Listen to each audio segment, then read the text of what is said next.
Hello hi പ്രിയപ്പെട്ടവരെ, ഇന്നുള്ളത് വയനാട്ടിലാണ്. വയനാട്ടുകാർക്ക് കടലില്ലെങ്കിൽ എന്താ, കടലോളം പൂക്കളുള്ള നമ്മുടെ 2026 പൂപ്പൊലിയില വിശേഷങ്ങളും കാഴ്ചകളുമാണ് ഇന്ന്. അപ്പോൾ ആ കാഴ്ചകളും വിശേഷങ്ങളും ഒന്ന് കണ്ടാലോ? Come on follow me.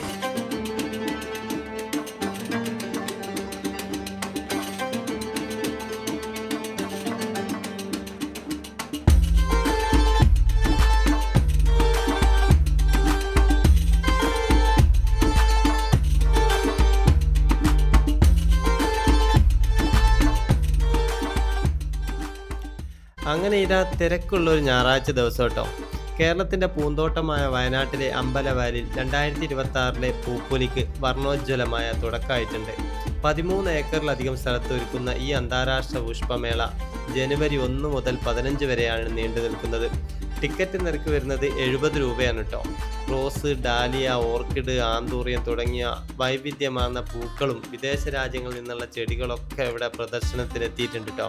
അതിമനോഹരമായ പുഷ്പാലങ്കാരങ്ങളും സെൽഫി പോയിന്റുകളും എന്നിവയ്ക്ക് പുറമെ എല്ലാ ദിവസവും കലാപരിപാടികളും കുട്ടികൾക്കായുള്ള പ്രത്യേക വിനോദങ്ങളും ഊഞ്ഞാലുകളും ഒരുക്കിയിട്ടുണ്ട് കേട്ടോ. കാർഷിക മേഖലയ്ക്ക് ഉണർവേകിക്കൊണ്ട് വിത്തുകളും വളങ്ങളും കുരുമുളകും തൈകളും തുടങ്ങി കൃഷി ഉൽപ്പന്നങ്ങളുടെ പ്രദർശനവും വിപണനവും ഒക്കെ ഇവിടെ നടക്കുന്നുണ്ട് കേട്ടോ. സുഹൃത്തുക്കളോടൊപ്പം വരാനാണെങ്കിൽ എത്രയും പെട്ടെന്ന് ഇതാ അമ്പലവയലിലുള്ള ഈ പൂപ്പൊലി കാണാൻ ഇങ്ങോട്ട് പോകുന്നുള്ളൂ കേട്ടോ. പൂക്കളുടെ വർണ്ണ കാഴ്ചകൾ കാണാൻ ആളുകളുടെ ഒഴുക്കിനൊപ്പം നമുക്കും കാഴ്ചകളൊക്കെ കണ്ട് നടക്കാം.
പൂപ്പൊലിയുടെ കാഴ്ചകളും വിശേഷങ്ങളൊക്കെ കണ്ടു. പുതുമയുള്ള മറ്റൊരു വീഡിയോയുമായി നമുക്ക് വീണ്ടും കാണാം. എല്ലാവർക്കും നല്ലൊരു ദിവസം ആശംസിക്കുകയാണ്. Okay, by.